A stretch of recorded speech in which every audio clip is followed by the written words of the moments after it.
Hello, my name is Kalman Reti, and this is my recreation of day 3 of 2023's Advent of Code. Um, on my Android tablet, when I do it in bed in the morning, I have a little function that fills in a template, and I just recreated, made a newer version of it here. So I'm going to start the file. Oops,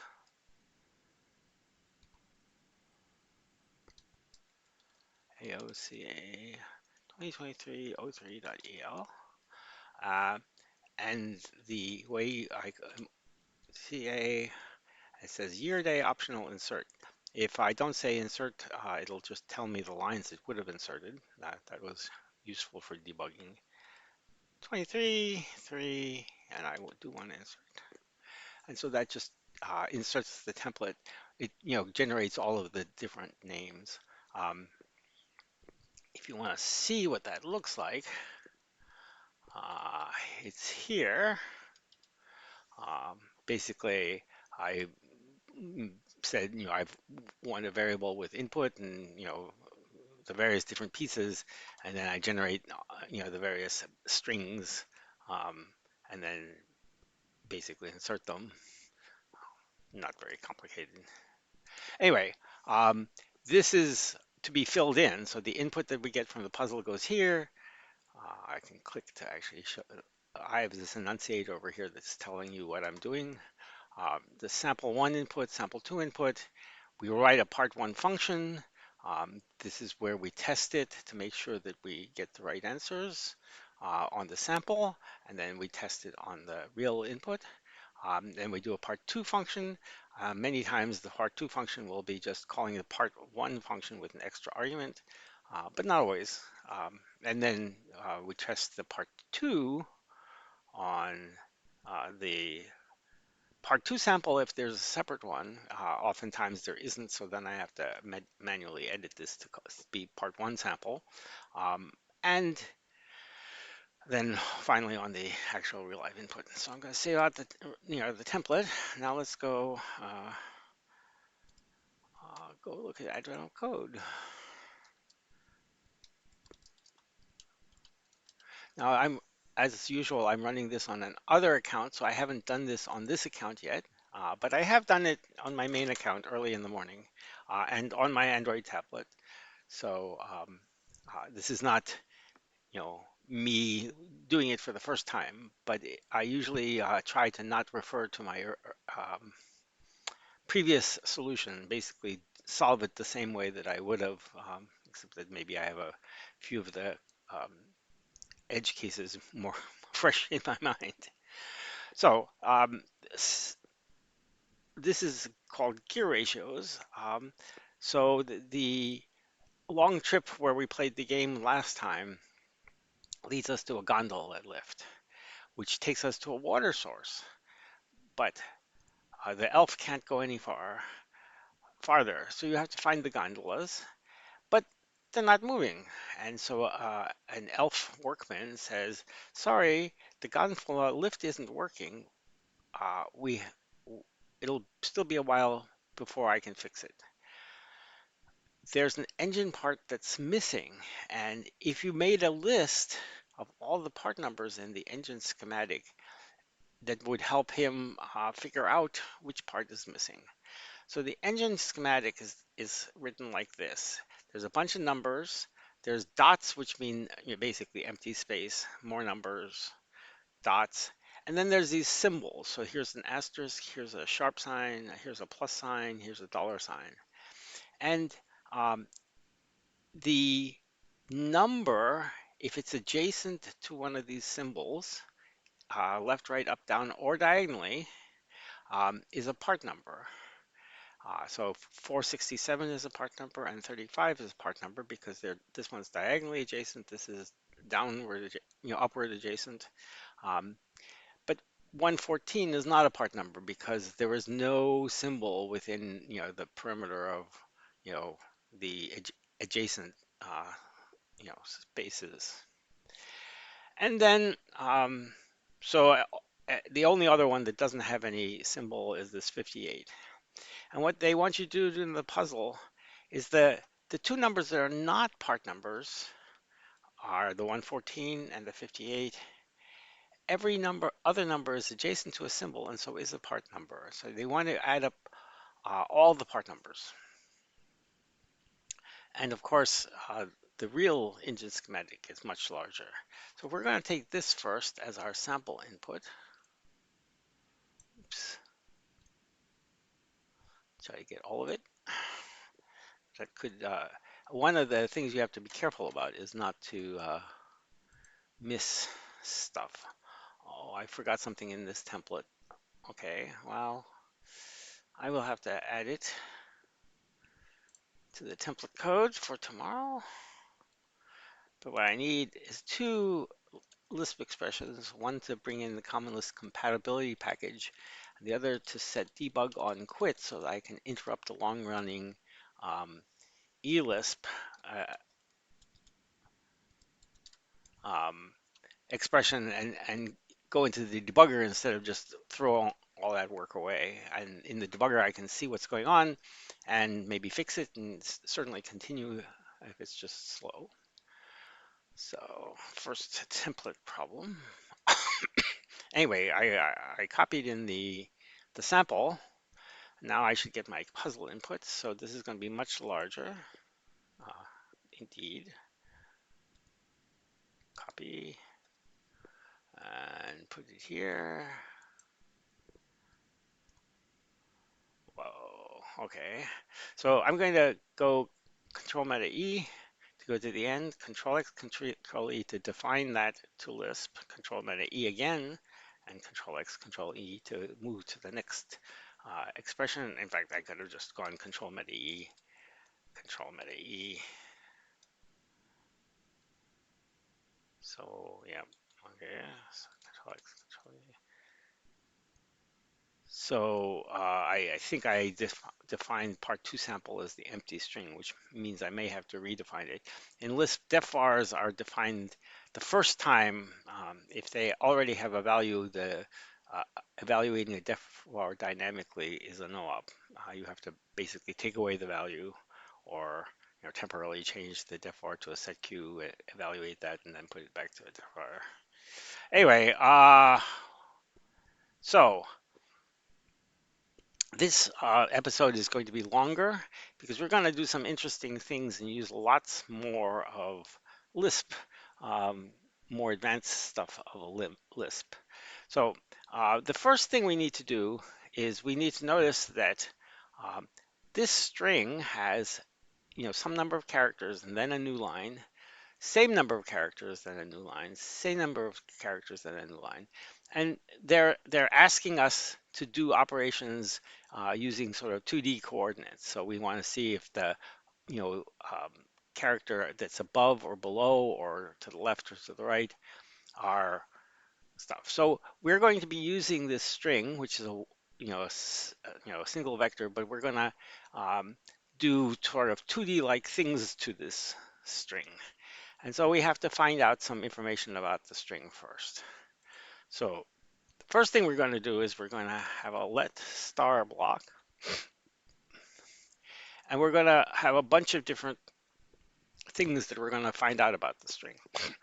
The first thing we want to know is we want to know the limit of the x variable if we're using it as a 2D pointer, which is simply the position of aref new line 0 of the input string. So this is going from the very beginning of the input string and finding the first new line. So that's going to tell us the width of that line. So the position, all of the functions like position and search in Lisp are 0-based. So the position will be, in this particular one, 10 because this is a 10 character long thing. And that's the index, that's the first X index that you can't use. So that's why I call it the limit. And we also want to know actually before this one, I should probably have done the I limit, which is the index limit, which is just the length of the input string. So this is, again, this is the first index you can't use. This is one past the end. Um, and then we want to know uh, the y limit. But in order to find the y limit, we have this extra character for each row, that namely the new lines. So what we need to compute is the stride, which is 1 plus the xlim, and that lets us compute the y limit um, as the floor of 1 plus the I limit and of the stride. So each line, including the new line, will be 11, not 10. But the last one doesn't have a new line. Notice there's a new line here, but right there, but there isn't a new line right there. So that's what this 1 plus is. Right? And so now the floor of dividing it by 11s is the, which line downward we are. And so that's going to be the y limit. We have to do these up front here because for the two different inputs, these numbers are going to be different. So we have to compute them. Um, and to make our life easier, I'm going to use some macros, and I'm going to do this via macrolet. Now, you can define macros with def macro, which are global, and if you were going to use them in a bunch of different situations, um, and they were perfectly general, that would be what you'd want to do. But a lot of times you want to make it easier to do some operation many times inside your code, and it's specific to this particular, piece of code. And that's the situation we're in now. And the two main macros that I want to make are taking an index and turning it into x and y, and taking an x and y pair and turning it into an index. So the easier of the two is going to be taking an x and y and turning it into an index. So I'm going to call the macro x, y to I, and it's going to take two arguments, an x and a y. And so the difference between a function and a macro in Lisp is that a macro is a function that returns a new list, and that new list gets reevaluated in turn. So you're basically rewriting code. Um, and you can basically take bits and pieces, and moreover, instead of getting your arguments evaluated, you get the list of the arguments as invoked. Nothing's evaluated. So if I want to know what the value is of x, I have to actually evaluate it myself inside the macro function.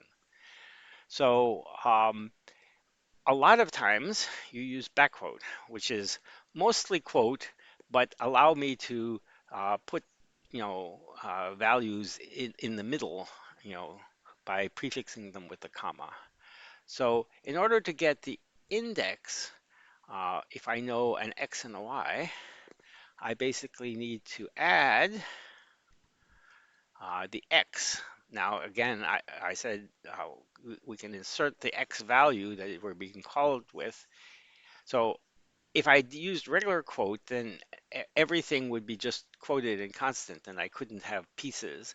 I could also build this up, by saying cons this onto the list made up of this cons, and dynamically build it up. Backquote is just syntactic sugar for doing that more conveniently. So we're going to add x to multiply stride. Now, this macro is using stride as a free variable. And so that's why it has to be defined inside of that let's start at the beginning. This is very specific to this function, and it's just going to be used here. Now, the other one, I to xy, is a little more complicated. And the reason for that is because you get just the arguments unevaluated, if you have to use the arguments multiple places, um, you might evaluate them um, multiple times. And the problem with that is that if the evaluation also has side effects, then you're doing the side effect multiple times. The other thing is that if you had multiple arguments, this macro doesn't, um, there is the expectation of left to right evaluation. So but maybe the expressions that you're generating from your macro don't use it in the left to right order. So many times what you have to do is inside the macro function, which is what we're defining here, uh, generate some symbols guaranteed to be unique, and then uh, evaluate the arguments into those symbols in a predictable order, and then inside then you generate the list that you want using those uh, symbols. So that means that each argument is only evaluated once to be the value of this generated symbol, and you can order them left to right, and then you can use them in the generated list that the macro is going to return in any order you want. So I need three symbols. I need an isim, which is going to be um, the symbol for holding the I value. I'm going to need a Y sim, well, an X sim and a Y sim, X sim, sim, and a Y sim. So those are all just going to be um, named symbols that are guaranteed not to already exist. They're generated with a counter that keeps the list keeps incrementing, so they're going to be symbols that don't previously exist. And so what I'm going to generate is a let expression where I'm going to say the symbol that I'm binding is the isim, and the value I'm binding it to is what's passed in as I. And then I'm going to also bind the X sim.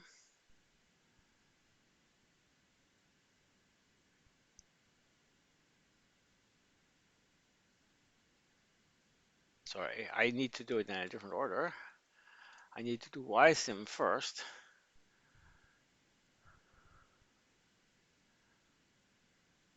because that's going to be, the value is going to be the floor of taking the I sim and the stride. Again, this stride is being used as a free reference. And then the reason I needed to do this is that I have to um, use the Y sim in the expression for X sim. So comma X sim minus I sim's value. Um, uh,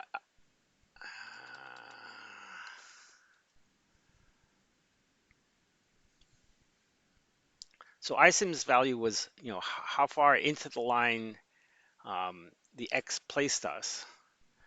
Uh, and we want to know what the beginning of that line is so we can add that, how far in.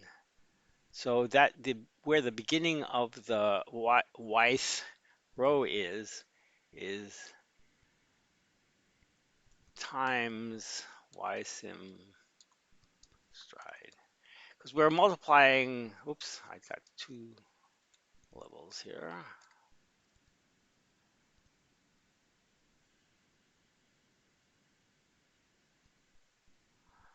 So that's going to compute an I,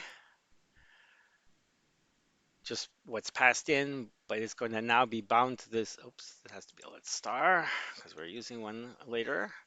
Um, we're going to get that isim's floor with respect to stride. Um, that's the index into the whole string. How many lines down that is this floor expression. And then um, times ysim stride is the beginning of that line, and the relative offset of the index from that beginning is what we want as the x value. And then finally, this is the most complicated thing in this function.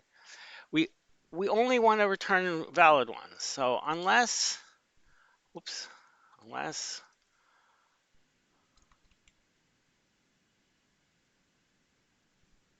or less than isim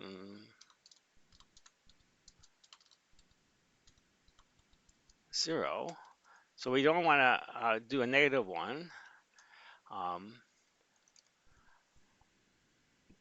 Greater than or equal to isim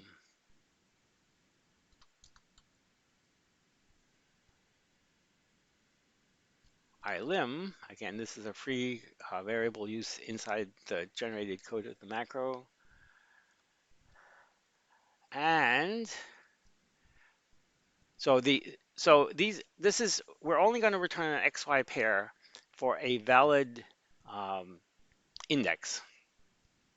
And valid in this case means from 0 through the length of the string, but it also means not one of the new lines. So not 0p um,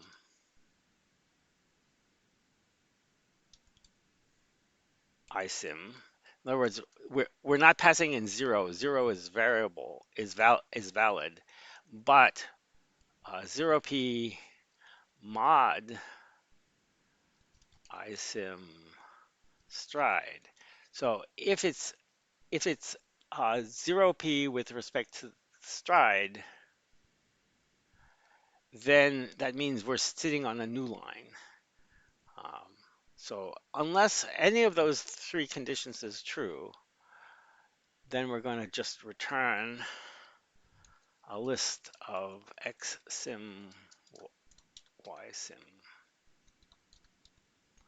So that is the trickiest bit of this whole thing. Now, I admit I have done this many times in previous Advent of Code puzzles, uh, but even so, every time I have to write it, I have to be very careful.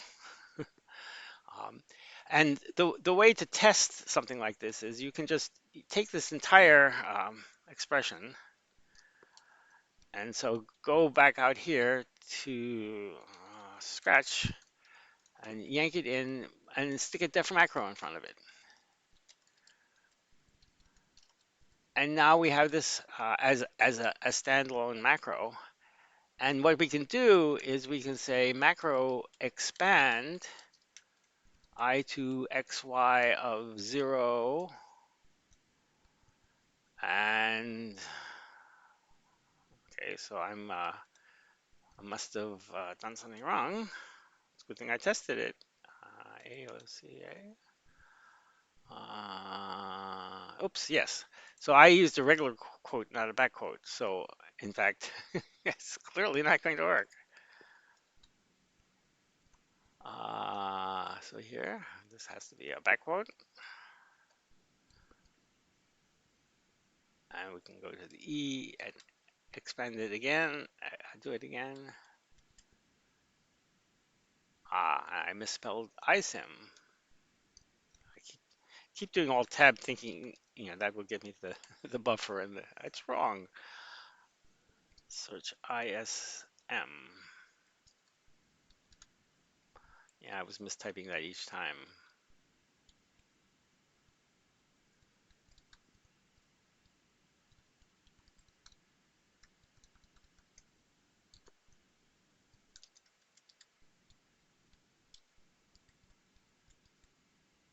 Okay, so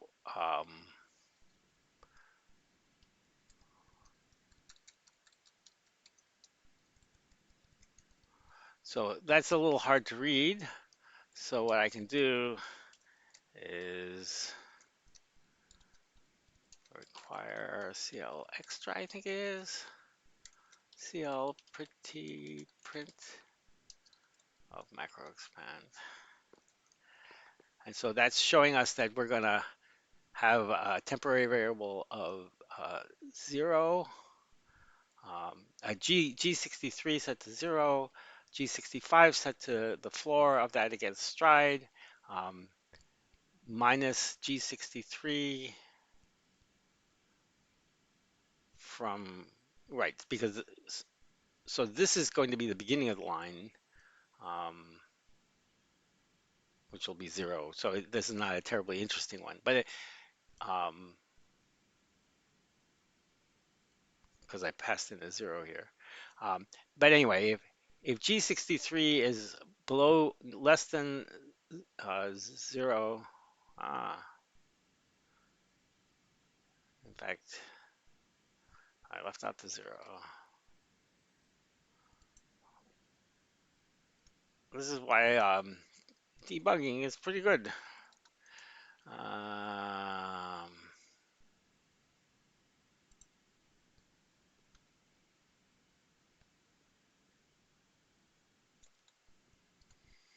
greater, and if G63 is greater than the I limit, we also,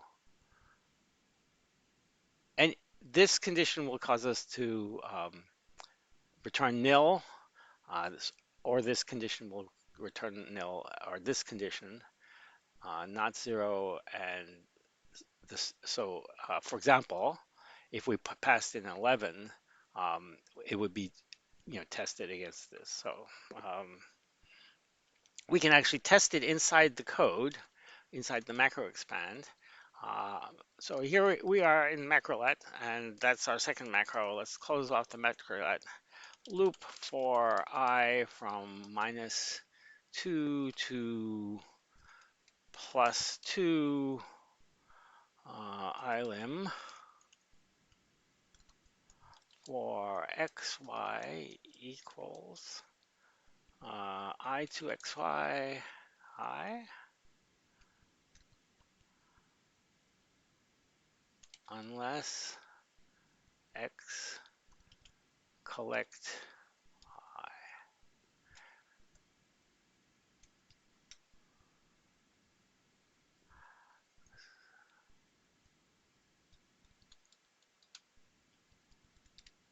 So now what we can do is we can just try it on our sample,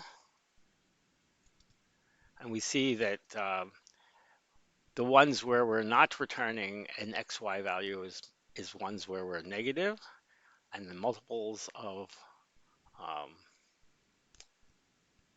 of the stride of 11. And then, okay, so we go back to scratch. Whenever you do a value that has ellipses in the metacolon mini buffer, you can get that same value back in the scratch buffer. You're supposed to be able to get that same value back in the scratch buffer. Oh, that's because I didn't do it in the mini buffer. Okay. Here, let's do that.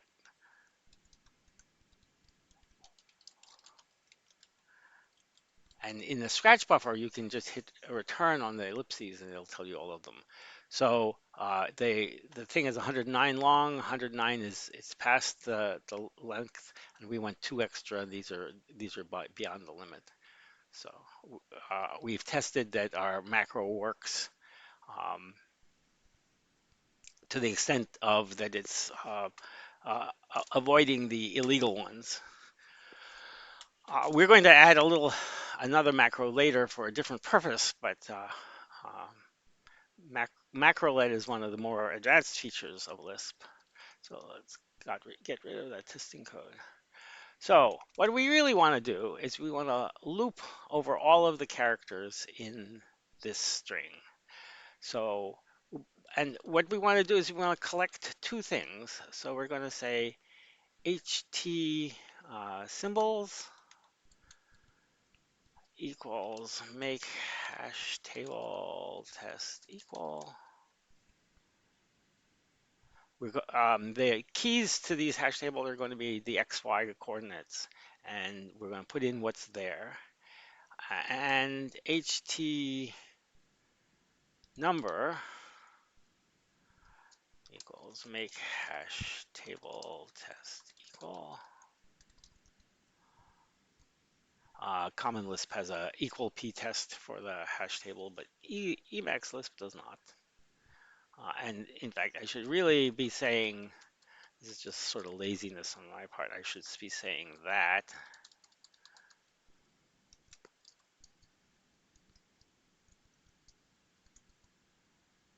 That was not what I wanted. That was not what I wanted either. That was what I wanted. Okay. So we have these two hash tables, and when we find things in the string, so we're going to loop, and we're going to,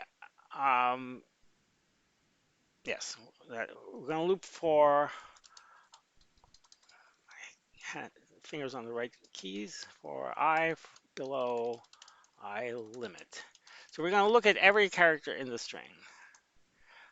For C equals aref um, input string I. We could have also said for C across input string, and for I from 0, we need both the index and the character, so either way would work. And now one of the things that's important to us is whether or not there's something useful there. So is dot, a dot is basically an emptiness, even though there's a character in the string. And that would be just equal C aref 0 dot 0. But equally, when we're going through this whole string, um,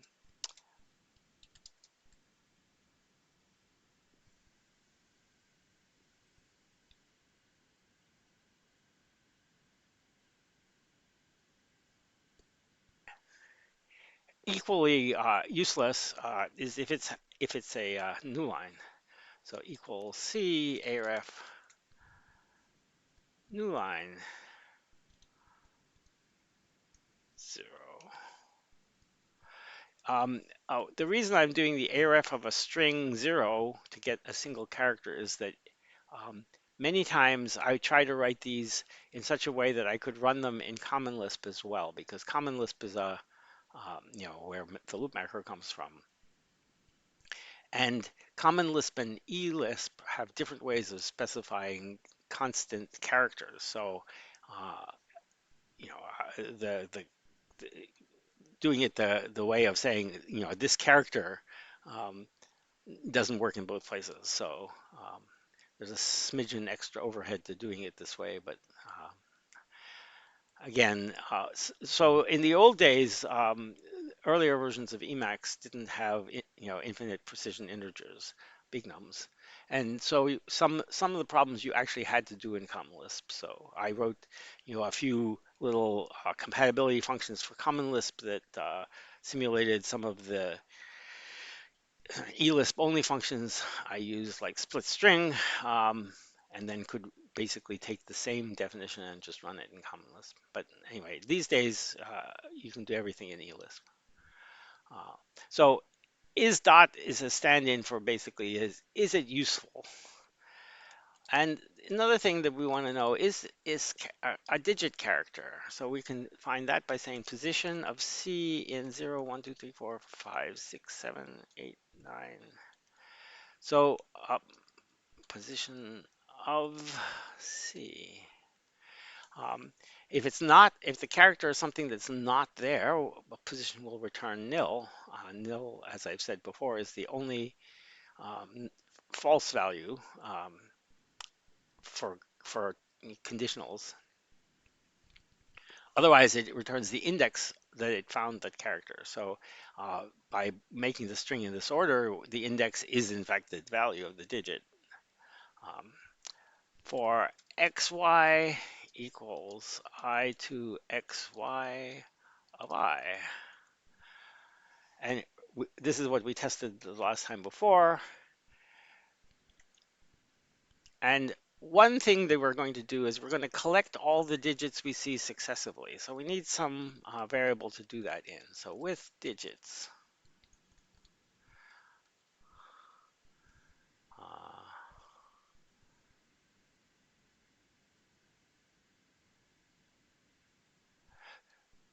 so the idea is that if we see a digit, we're going to put it onto this digits list. If we see another digit, we'll put it on the digits list as well.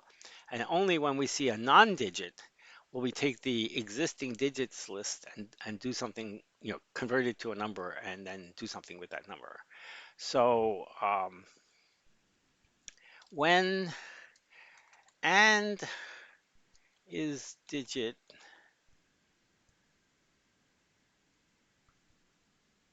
sorry, not is digit, and we have some digits. So this means we've already collected some, and now we're seeing something that's not a digit. So that means we have to finalize our digit processing. So that's going to be the third macro because we have to call this in two places. We have to call it here, finalize digits. It takes no arguments. We have to call it here, and we also have to call it in the finally clause because we might have collected some digits when we bumped up against the very end of the string. And so at the end of the string, we're going to have to do the same processing. And what we want to do is basically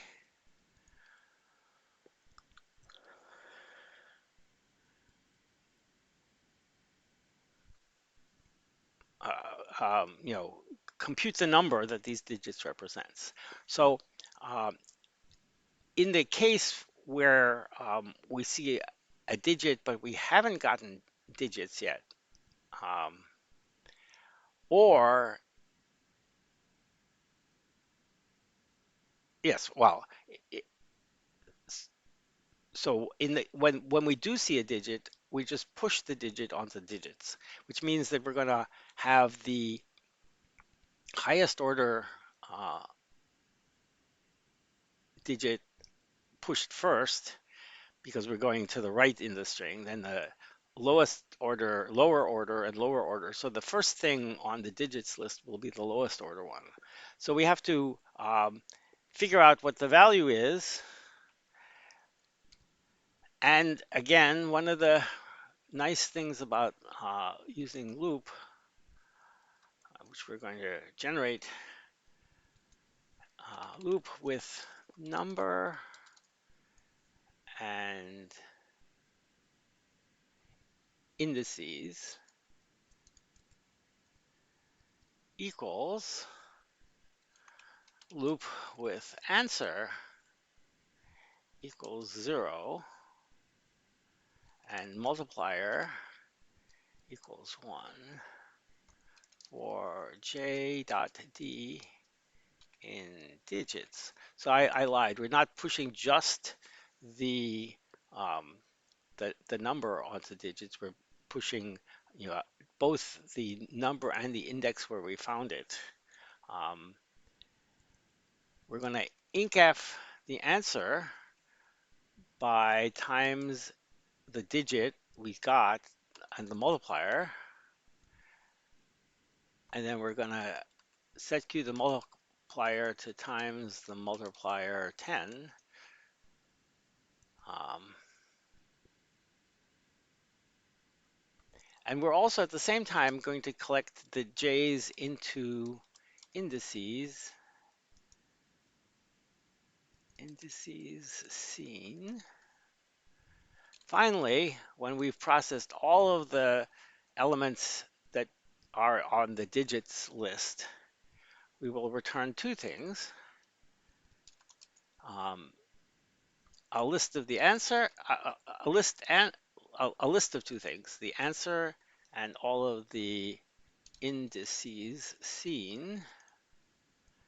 And those two things are then going to be the values of number and number and indices. So this is just the sort of the initial bit of this loop. Um, we're also going to collect the xy's that correspond to those indices. Look for k in indices, collect I to xy of k. And finally, we're going to make an entry that we're going to put in the hash table that's going to have three elements: the number, um, the xy's that make up that number, which we just computed, and nil. And this third element, nil, is going to be for um, capturing the adjacent symbols. But we can't do it right now because we're just sort of wandering through. So we're going to have to put these into the hash table, and then at the end of this loop, we're going to have to do another pass through the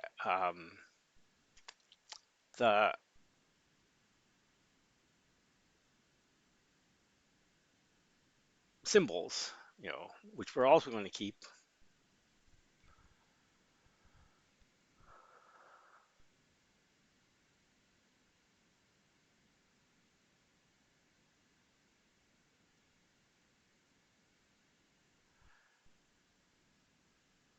Looking for adjacent numbers. So for this, now we're going to have to go for each xy in xy's, do setf, getf,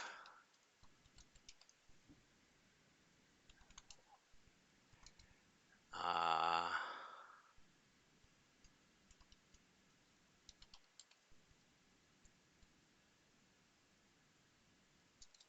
so we're going to put, so this is, so if the number was three different digits, there'd be three different XY positions where those digits were. We're going to set the key, the XY position, but we're going to put the same, as in same pointer list entry into the hash table under each of those keys.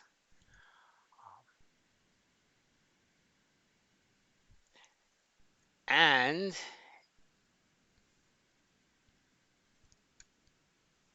at the end, we're also going to push that same entry onto a specially constructed uh, hash table entry, uh, all nums.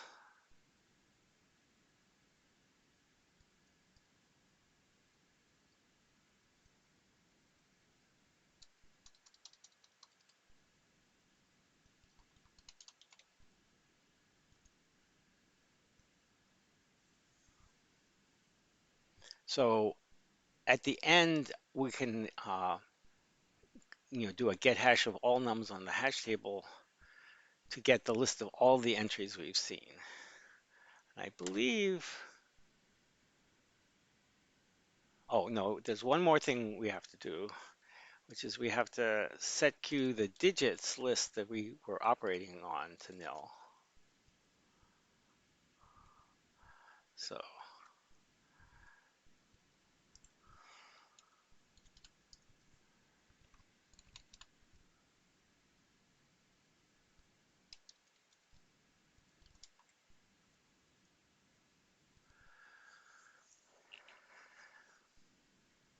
and again, the reason we could have, in fact, originally I did put this in line, um, and I just copied it for in the finally clause, but then I had to make changes and had to remember to do it in both places, which is annoying. So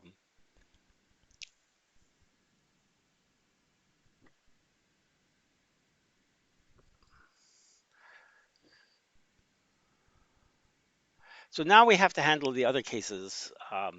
So this one clause has to come first because if we have some digits and we're not currently seeing a digit, we've got to, capture the information that's in the digits list, stick it in the hash table, and, set digits to nil. But then we have other cases. If is digit, if we're seeing a digit, we have to do push,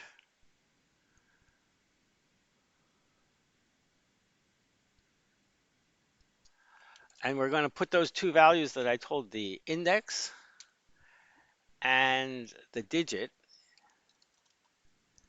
onto digits. So that's how we get the things, onto there that we're going to finalize once we, exit the run of successive digits. Now this clearly depends on the fact that the digits are only going horizontally. If digits were able to go diagonally or vertically, then we'd have to do something clever. Um,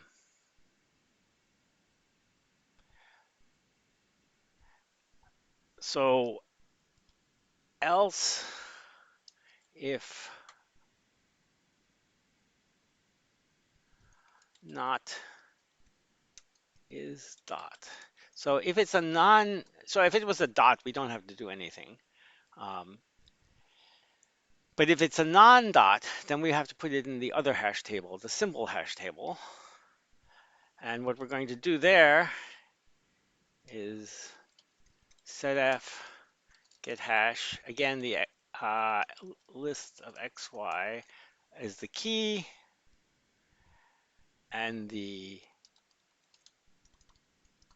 this is the hash table, and we're going to set that to a list of several things, namely the character which we're seeing, which is the symbol itself, the index that we got it from, and the x and y that correspond to that index.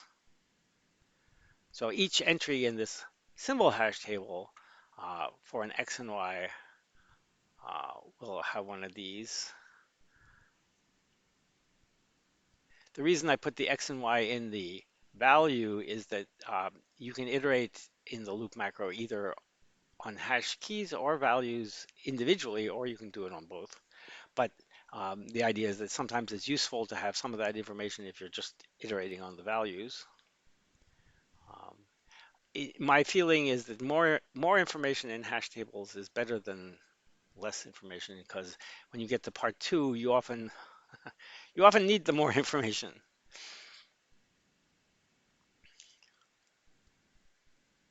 And so I believe that's pretty much it. If it is a dot, we don't have to do anything else. Uh, and if it's some other circumstance where we don't know what it is. So finally, um, when digits, we also have to do the finalize digits stuff. Sorry, not when digits. Um,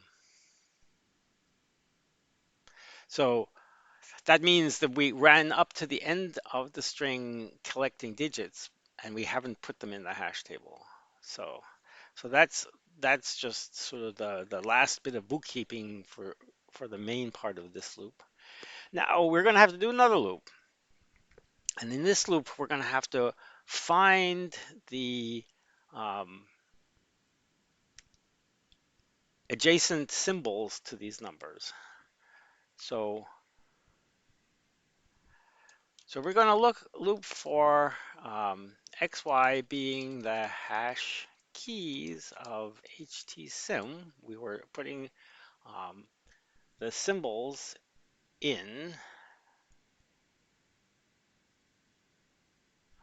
and we're going to use hash value e. So each time through the loop, xy will hold the key, which is the list x and y values, and then e will hold the actual entry, which is that thing that we pushed there.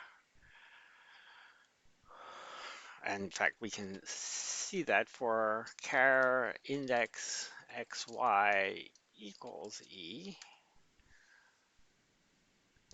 Even if I don't necessarily need all of those variables, in fact, if I need none of them, I often will put this destructuring there so that I can easily remember and be reminded when going back to this code that that's what that list consists of. Um, it turns out it's right here, so it would be a, wouldn't be hard to leave it out, but it is generally.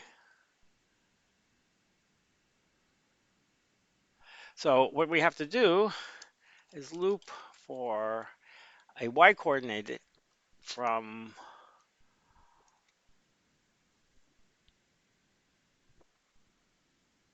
okay, we have an xy already, so I want to have a separate xy. So I'm going to call this xy, xx and yy. And so I do need them from 1 minus yy to 1 plus yy. So that's to the left and to the right, sorry, to the up and down from this character in the y direction. Do loop for I from 1 minus xx to 1 plus xx. So this is the left to right direction. Um, and then we're going to get the entry that corresponds to that x and y that we're currently looking at in the numbers hash table. So get hash list ij in ht num.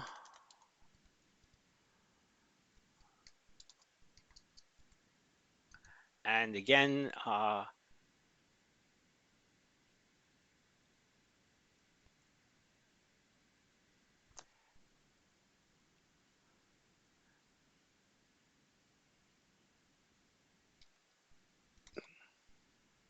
what we're going to do is we're going to push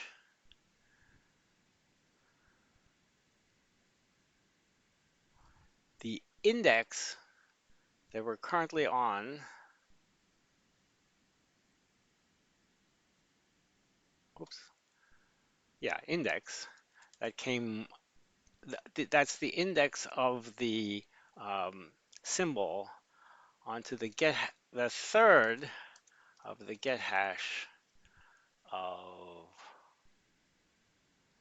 list ij ht number. Now, this bears a little bit of explanation.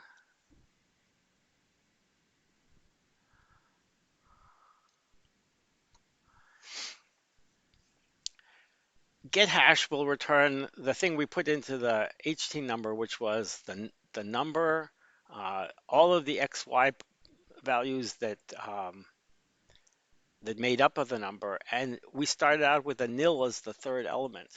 But what this is going to do is it's going to stick, uh, you know, the index on the front of whatever's that in that third element when it goes to get the thing, and then put it back in the hash table. Basically update that third element. So we're going to, be collecting all of the, um,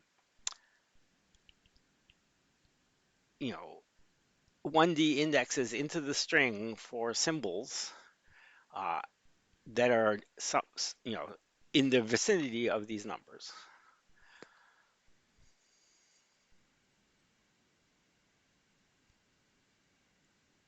And I think that might be enough for this loop. This is done just for side effects.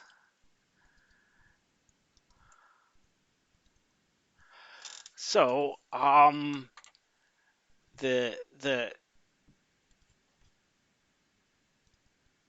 thing we have to do, our task is to add up. Is this finally in the right? Yes. What we have to do is we have to return something. And what we have to return is the result of another loop. So loop for,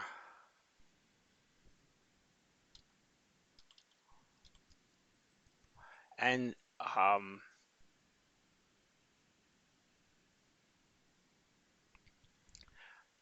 we're going to now get the entries out of the hash table for the numbers, which was a number, all the x, y's, and now all of the sim indices. And we're going to get it, the get hash of that special thing that we pushed, all get hash all nums of htnum.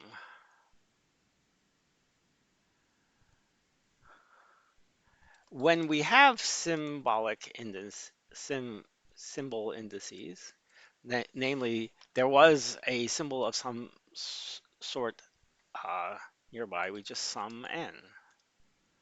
And it's not return, it's return. And I think we're finally done with the main loop. I don't know how I got all this white space. In general, uh,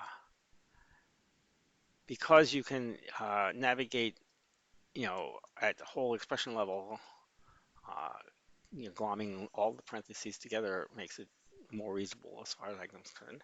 We can go to the beginning and say control meta q to indent everything. Uh, doesn't quite fit on the screen, which is slightly annoying. Uh,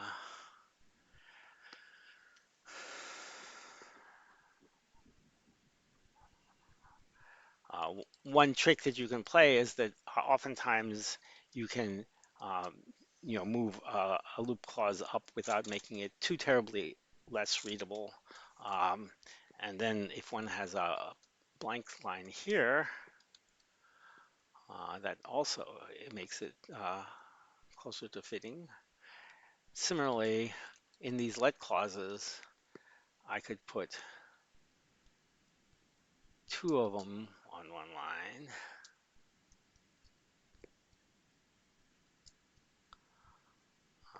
But still doesn't get as close to fitting.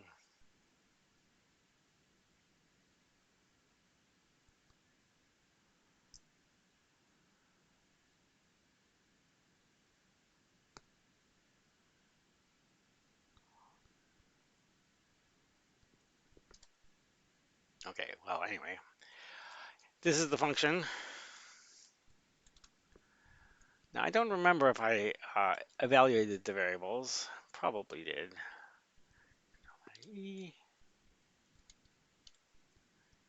Well, actually, it'll tell us. So let's just try evaluating this.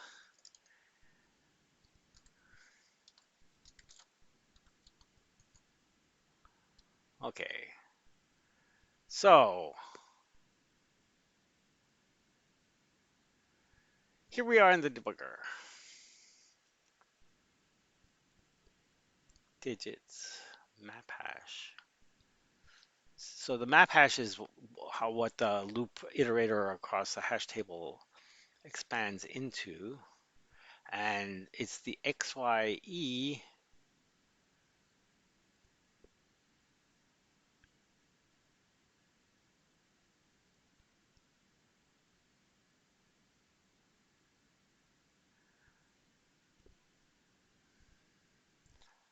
So we can evaluate things in here. List ij 30.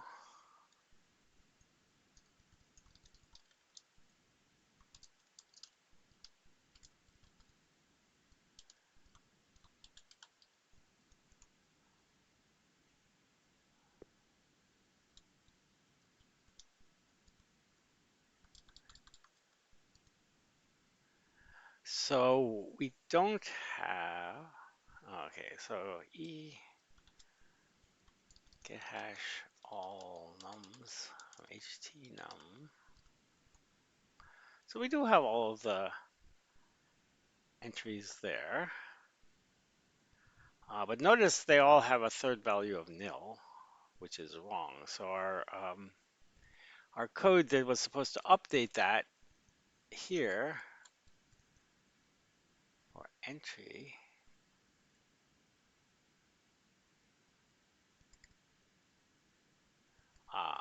believe.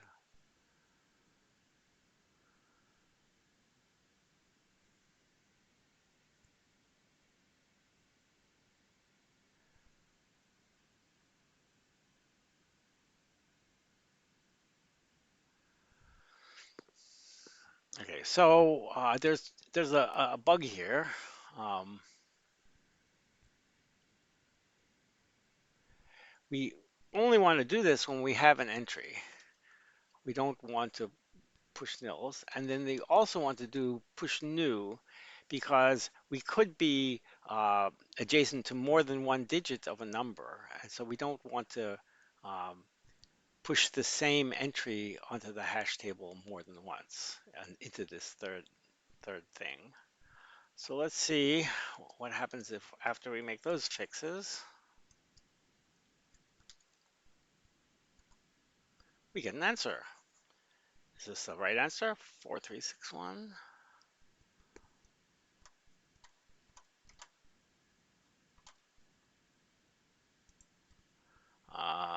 4361. Okay, so that looks like it got the right answer for this little sample. Of course, so we'll do it again to put it in here.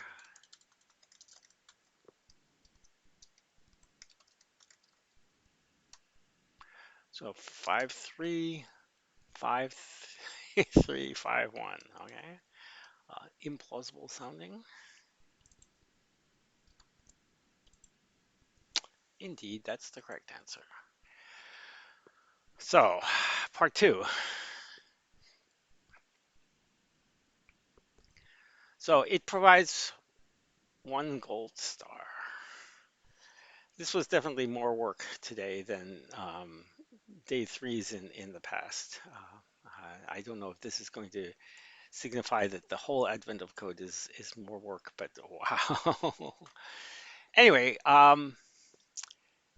the engineer finds the missing part from your list and installs it in the engine. As the engine springs to life, you jump into the closest gondola, finally ready to ascend to the water source. But you don't seem to be going very fast. Maybe something is still wrong. Fortunately, the gondola has a phone labeled help, so you pick it up and the engineer answers. The engineer suggests that you look out the window.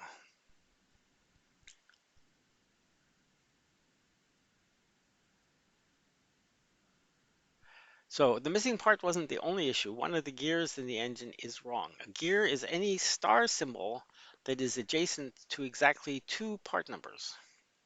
If the gear ratio is the result of multiplying together those two part numbers. This time you need to find the gear ratio of every gear and then add them all up so the engineer can figure out which gear needs to be replaced. So we have symbols here like this one, which isn't a star. Um, and we have this star here. And this 463 and 467 and 35 are the gear ratio. So um, now, as I've done in previous ones, this is going to be modifying the original part one function to collect more stuff. What we have to do is um, if there's a number, if there's a pair of, sorry, uh, we can find all the gears and we can remember the numbers that were near the gears. Right now, when we were computing, we were looking for all of the symbols and we found all the numbers, but we didn't remember which symbols went with which numbers. So we can just keep a little bit more information to solve part two. So uh, I'm going to just copy this and we're going to make another copy so we can see where the differences are later. This is going to be with the optional uh,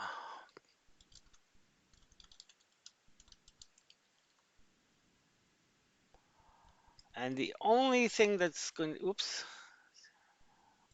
that's not what I wanted to do.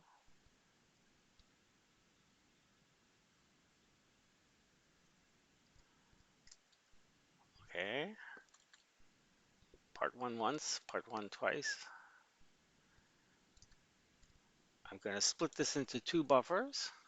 Go to the first part one and say emacs compare windows.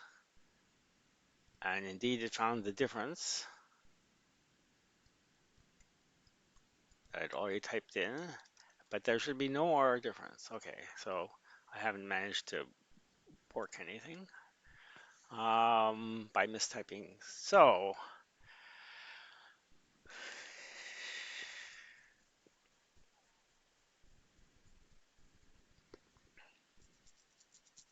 So we need a similar, just like we had an all nums entry in the number hash table, we need an all gears entry in the gears hash table. And we need to remember in the gears hash table as well which numbers were adjacent. So, or actually,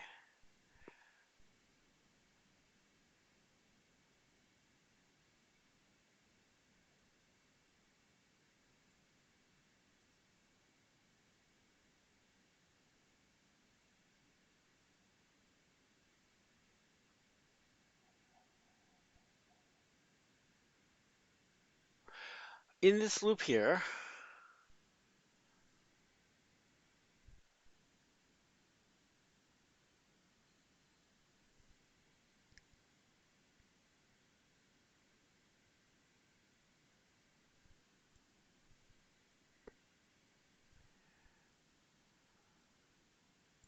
we're going to add another thing for is gear equal char aref. So now we'll know if it's a gear. And we're going to collect all the um, numbers that are adjacent to this gear. So we're going to start out with a list of gear numbers that's equal to nil. And then here, as we're collecting uh, and putting things into the number hash table, we're also going to push new index onto gear numbers. So at the end of this inner loop, at the end of the outer loop, we will have, for this particular index, we will have all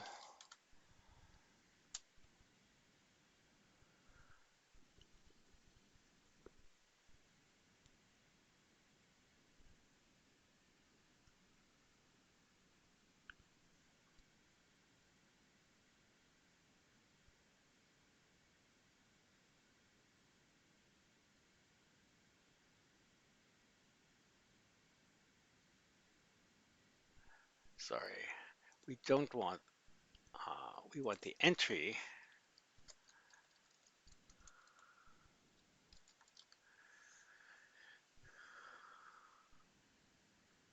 Nope, sorry.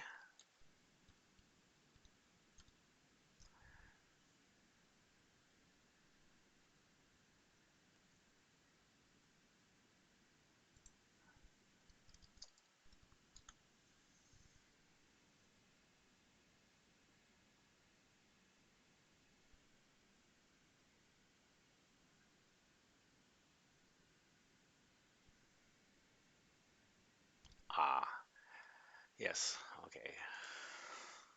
I forgot what I had done. So I need to collect these gear numbers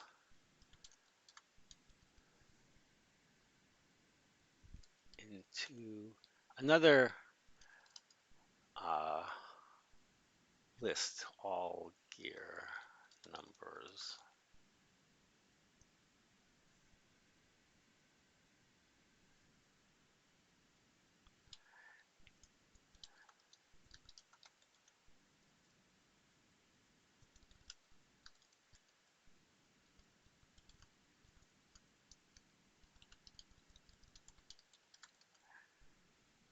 So each time, for each time we find a, this should be one gear.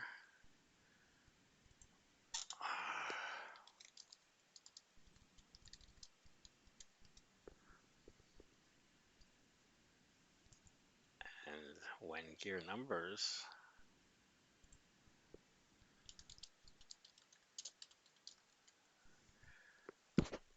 So if this loop gets runs this double nested XY loop for every single symbol, um, and we were pushing the index of an adjacent symbol onto the numbers entry.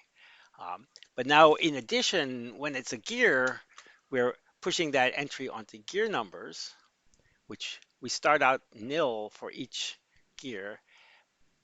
And but if we actually push something on here, then we're going to collect it into this um, list of all of them.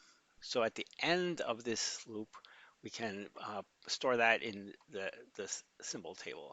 So now what we have is we have a list of all of the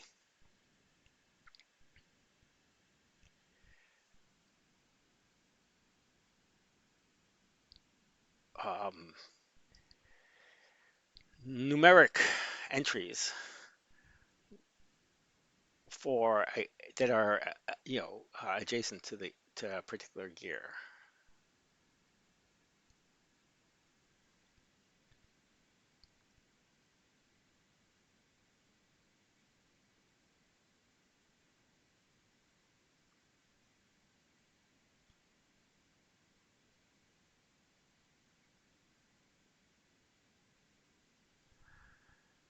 So for part one, we return this. If part two loop for gear entries in get hash all gears htsim when call to length gear entries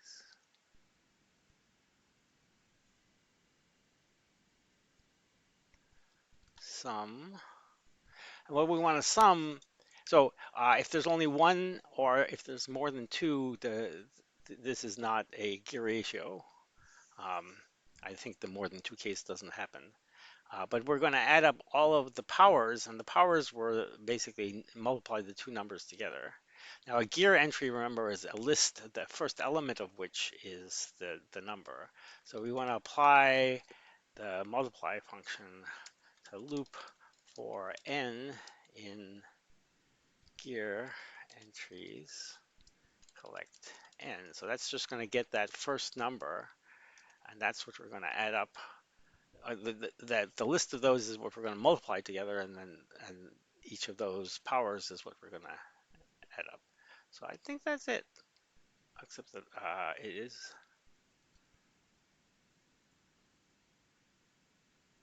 That's not what I wanted to do. What I wanted to do, it's because I'm missing, I had the if, but I didn't close it. So I have a missing parenthesis at the end.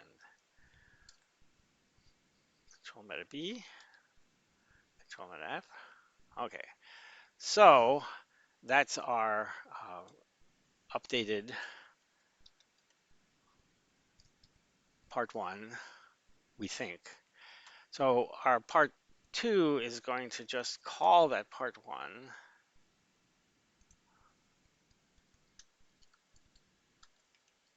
with input string and t for part two.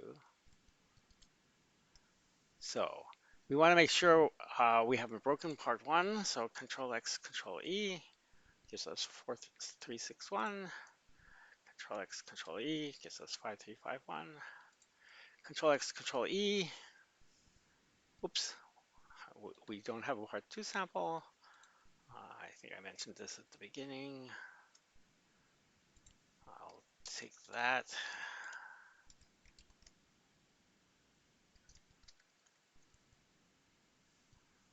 Ah.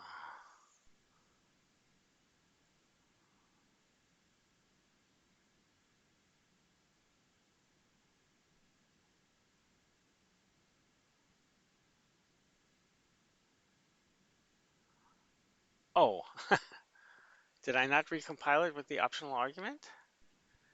It's saying the wrong number of arguments when I'm calling one. Control X, Control E. Let's try that again. Yep, okay. I'd forgotten to compile the new one with the extra optional argument. So that's the answer for the sample. 467,835, 467,835.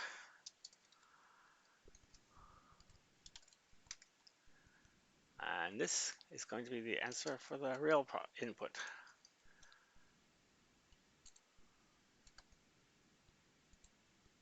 And in fact, it is the correct answer. So this was a particularly tricky one. I had to do it early in the morning in two sessions. Um, it's not particularly easy to read code, and maybe there's a better way of doing it. And it's also not particularly compact.